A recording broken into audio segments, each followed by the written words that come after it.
Bay á.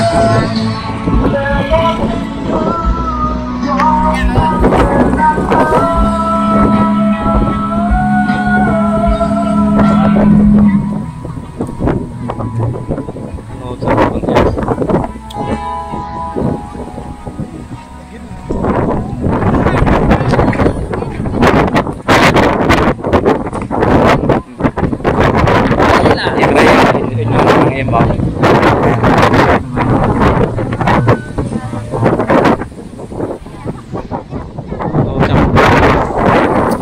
đây mình làm video đi đám cưới các bạn.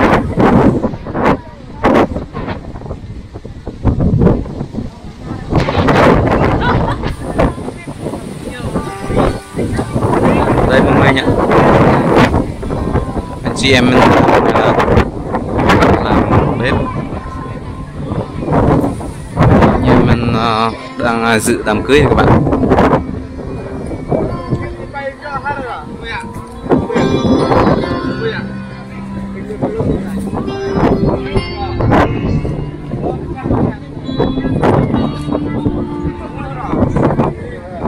Chuyện đôi vô thơ, chuyện thơm giá xưa, ngày đang gánh huyết bao tuổi bão tố. Ân tình vẫn lao, con trời rất cao, và khi giê xu đớn đau, vắt thật từ cô đơn đứng lên trên đồi vô tha. Vì yêu thương thế ngàn, ngày đang gánh bao nhung hình, để giờ đây tôi đang đưa thương. Nhìn lên cây gỗ đôi đô thố tháng thân thơ, khi nhân loại đã đóng đinh Giê-xu.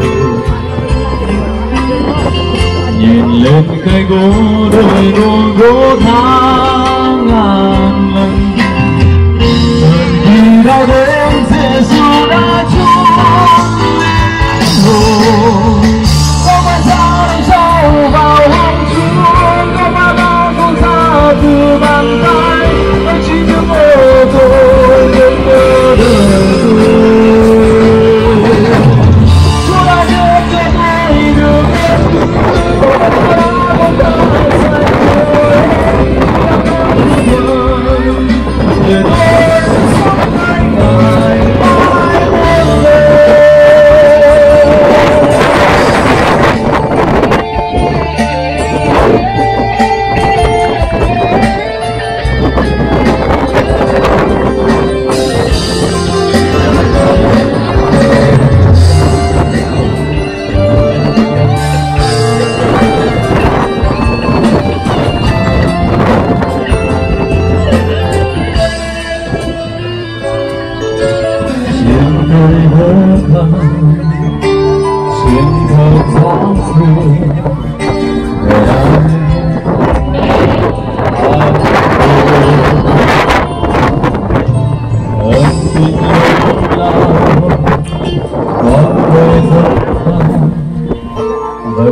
Giê-xu đến đâu vẫn thật cô đơn đứng lên trên đồi. Đây tấm game đầu tiên đây tấm game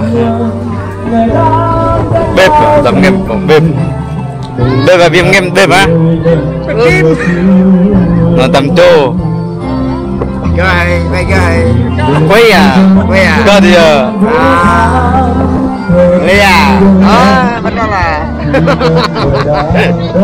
em vâng mà vẫn biết hình đi hứa đừng đi bếp cái xuyên đi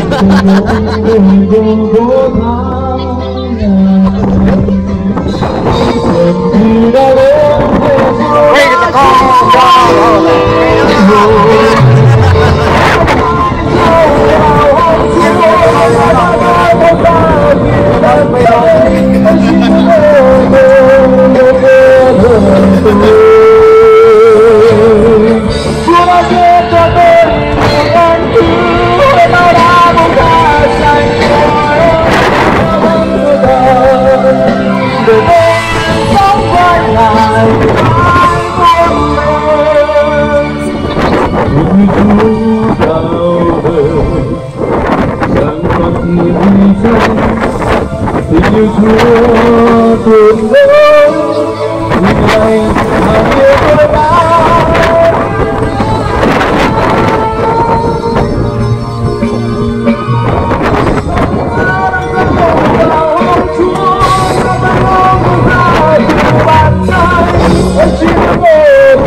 Masa complete dengan dorong hari, saya ke dorong hari dengan libet.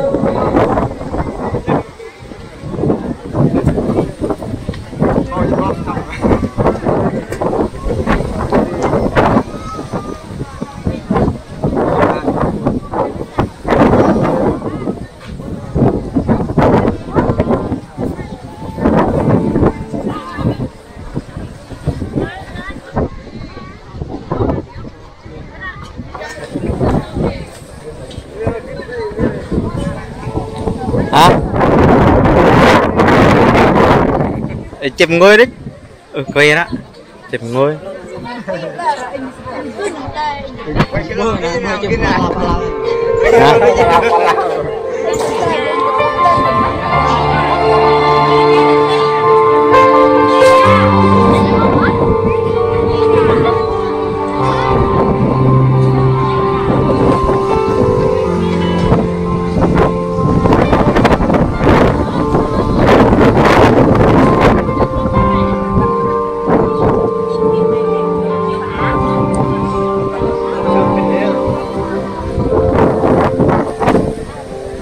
Ôi đời con, ôi đời con, một con cơ này, đời con là đời con là hơn, ai đây tôi phải về.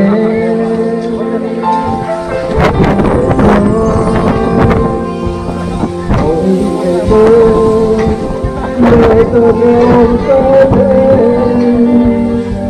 người tôi là người tôi phải ai tôi là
Đây đang không biết hả?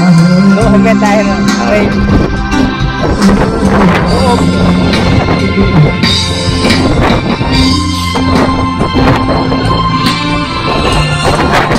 teh chot nó nằm đây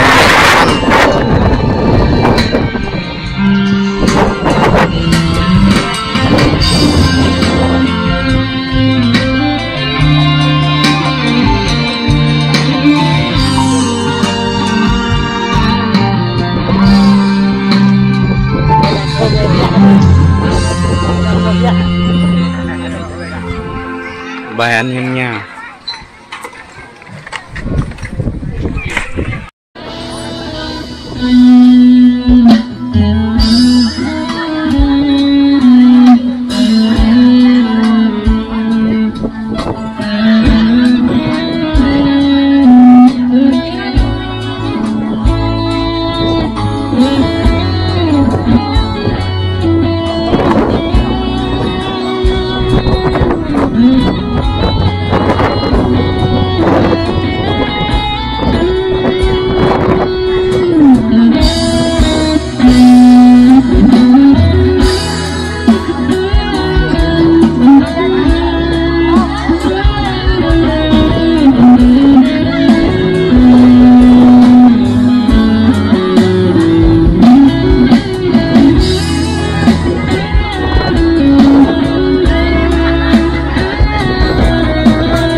Dia mamat.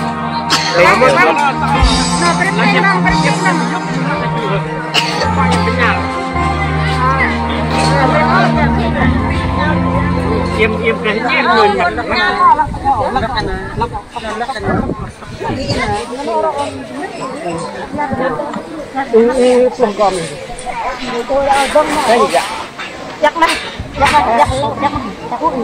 Vâng, kính thưa quý vị, những bản hoa tấu ấn tượng ngọt ngào đến từ anh em ban nhạc của Hồ kính một lời chào mừng, lời chúc tốt đẹp từ toàn bộ những người thực hiện chương trình, đặc biệt là từ cô dâu thi đến cho toàn thể quý vị. Một lần nữa sẽ được hân hoan chào đón toàn thể quý vị đến đây đông đủ tất cả chúng ta chung một thông điệp mang đến những điều tuyệt vời nhất cho chú Joseph và chú rể. Nhất trong buổi lễ đăng quang tình yêu hôm nay. Giây phút ở đây chúng ta đến với suất thứ 2 của buổi lễ hôm nay và tất cả mọi thứ đã hoàn tất. Đồng nghĩa giây phút ở đây lần nữa chúng ta sẽ cùng được bắt tay với cô dâu chú rể tiến thẳng vào trong hậu hôn, đến với chỗ ngồi thật ưng ý, một chỗ ngồi thật lý tưởng để chung vui cùng đôi bạn trẻ.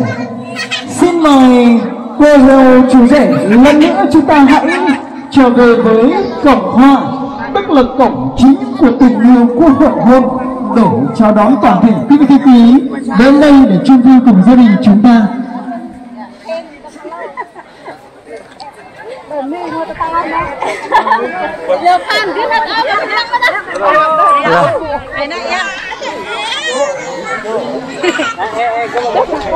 Tên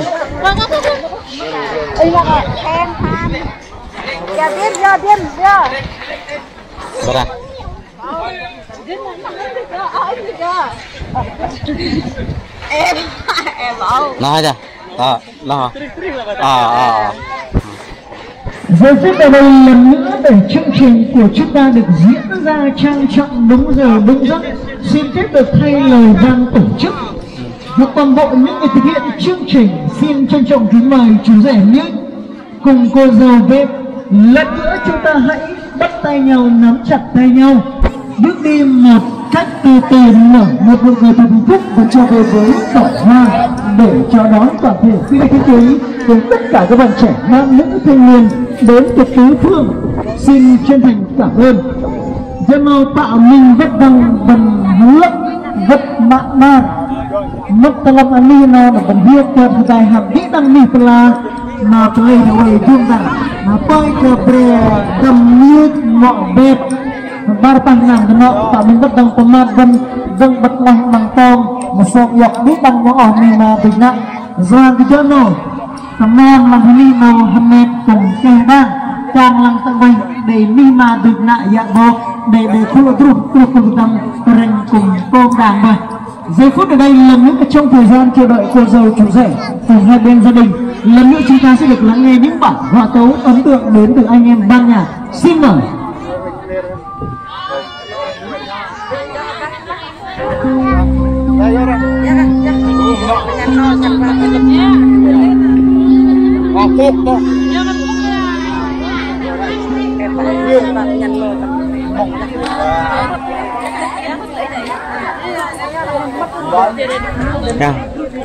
bên mất đêm dưới đó gà hàng đấy cô dâu chú rể mọi người.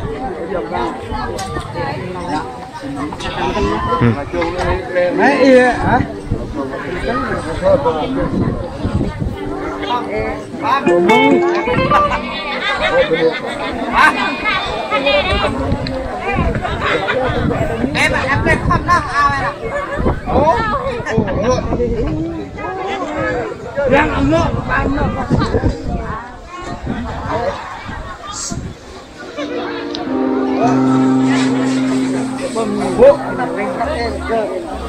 Em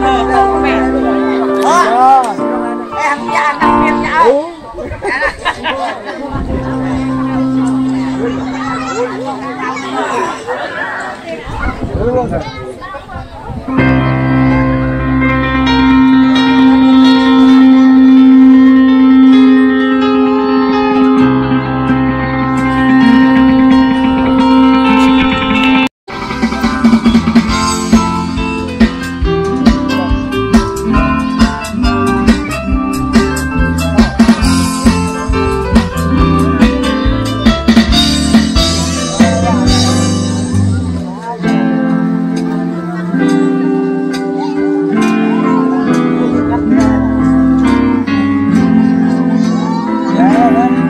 Datang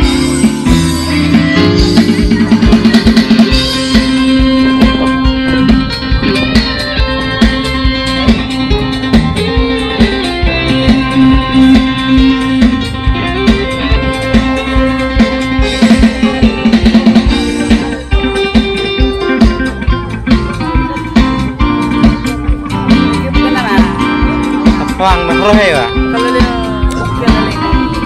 Bắt đi khát tao tao hay với tép hay giặc quá.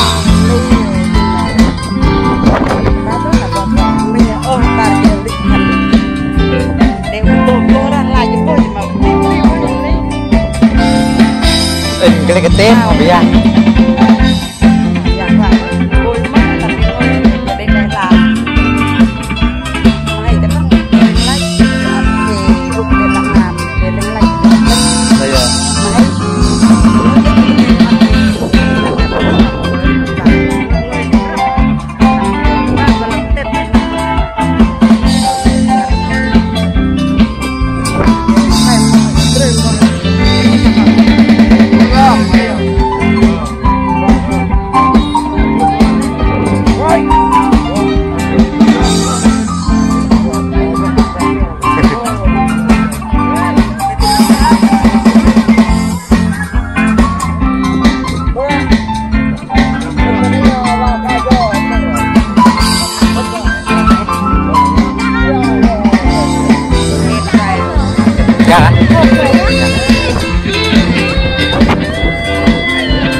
Mừng à.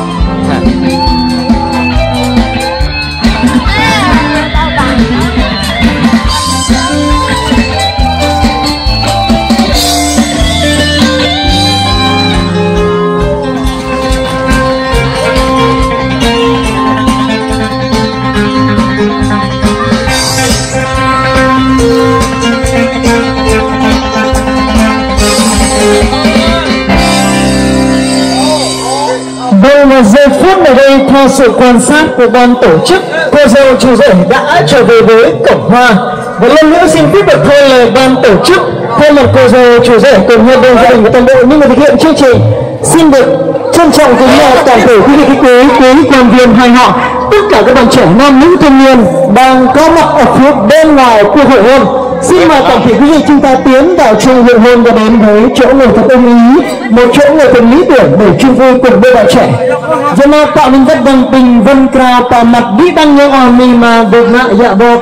Đây khu khu đâm bằng đất terin terang để tu tahani mau. Giờ nào bệ bằng mất talam ini dan reyok tahani dan lockdown dan hiện cho kita bartah nam đó. Giờ nào kia cao bằng ngay đây tất cả bằng mất talam ini tôm đây cảnh các bang hia mà bằng liên bao cái đây nó bằng man dia bằng cào khan cái đi bằng cái đây các bang ngay cào khan tang mất đâu bên này cái bên lơ để bằng mất. Giây phút ở đây lần nữa trong thời gian chờ đợi quý vị đến với chỗ ngồi từng ý của mình được đông đủ hơn, xin mời toàn thể quý vị lần nữa chúng ta sẽ được thưởng thức, sẽ được nghiêng tay và lắng nghe những giai điệu ấn tượng mà anh em ban nhạc lần nữa họ sẽ gửi tới tất cả chúng ta bằng khúc hòa tấu. Xin mời.